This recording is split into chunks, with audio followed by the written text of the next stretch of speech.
자, 오늘은 한국 현대사에서 정말 중요하면서도 뭐랄까 굉장히 모순적인 한 시기를 깊이 들여다보려고 합니다.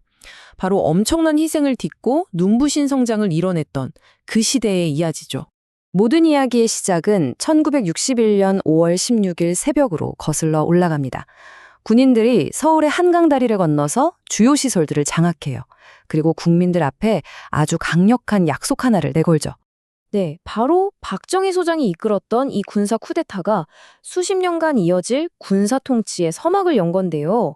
이 모든 걸 정당화했던 단 하나의 명분, 그게 바로 경제성장이었습니다. 자, 그럼 이 시대를 제대로 이해하려면요. 이후 거의 25년 동안 한국의 운명을 결정지었던 몇 가지 결정적인 순간들을 먼저 짚어봐야 합니다. 함께 따라가 보시죠. 이제 한강의 기적 파트인데요. 군사정권은 일단 약속을 지키기 위해 말 그대로 모든 걸 쏟아붓습니다. 당시 정부의 목표는 정말이지 딱 하나 아주 명확했어요. 어떻게든 이 나라를 지긋지긋한 가난에서 구해내는 것. 지금 보시는 이 상황이 앞으로 일어날 정말 믿기 힘든 변화의 시작점이라고 할 수 있습니다. 말 그대로 정말 아무것도 없는 그야말로 제로 베이스에서 시작한 거나 마찬가지였죠. 그래서 정부가 뭘 했냐? 바로 국가가 직접 주도하는 아주 야심찬 계획들을 밀어붙이기 시작합니다. 수출 중심의 산업화를 위한 경제개발 5개년 계획, 그리고 전국에 고속도로 깔고 공장 짓고 항만 만들고 또 농촌을 바꾸겠다며 새마을운동까지. 그야말로 나라 전체를 뜯어고치는 대공사였던 셈입니다. 특히 잘 살아보세라는 이 구호 많이들 들어보셨을 텐데요. 이게 그냥 슬로건이 아니었어요. 정말 온 국민을 우리도 한번 잘 살아보자는 이 하나의 목표 아래 똘똘 뭉치게 만드는 뭐랄까 시대의 주문 같은 거였죠. 그리고 그 결과는요? 정말 놀라웠습니다. 상상 이상으로 빠르고 강력했죠.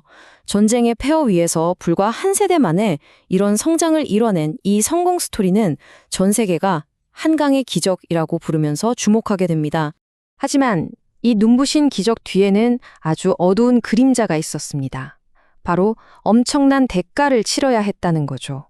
경제 발전이라는 지상 과제 앞에 개인의 자유나 민주주의 같은 가치들은 뒤로 밀려나거나 심지어 억압되기까지 했습니다. 이게 바로 이 시대가 가진 가장 큰 모순을 보여주는 지점입니다. 분명 처음엔 민주주의를 약속했잖아요. 그런데 현실은 정반대였어요. 모든 권력이 단 한 사람에게 집중되는 그런 시스템으로 점점 변해갔던 거죠. 그 결정적인 분기점이 바로 1972년입니다. 정부가 유신헌법이라는 걸 선포하면서 아예 게임의 룰 자체를 바꿔버린 거예요. 이게 어떤 거냐면 쉽게 말해서 국민이 대통령을 직접 뽑을 수 없게 만들고 사실상 한 사람이 평생 대통령을 할 수 있게 길을 열어준 겁니다. 민주주의의 기본인 견제와 균형이 그냥 사라져버린 거죠. 그럼 평범한 사람들의 삶은 어땠을까요? 경제 성장의 이면에는 노동자들의 희생이 있었습니다. 끔찍하게 긴 노동 시간에 열악한 환경은 기본이었고 노동자의 권리를 이야기하는 목소리는 억압당했죠. 뿐만 아니라 국가는 시민들을 감시하고 언론을 통제하고 정부에 반대하는 사람들은 중앙정보부 같은 곳에 끌려가서 혹독한 대가를 치러야 했습니다. 자, 그런데 이런 숨막히는 상황 속에서도 저항의 불씨는 꺼지지 않았습니다. 오히려 시간이 흐를수록 자유를 향한 목소리는 점점 더 커져만 갔죠. 학생, 노동자, 지식인들을 중심으로 유신 독재 타도를 외치는 시위가 전국으로 번져나갔습니다. 부산과 마산에서 터져나왔던 부마항쟁이나 YH무역 여성 노동자들의 처절했던 투쟁처럼 말이죠. 이제 사람들은 더 이상 침묵하지 않고 권위주의 체제에 정면으로 맞서기 시작한 겁니다. 그러던 1979년 정말 영화 같은 일이 벌어집니다.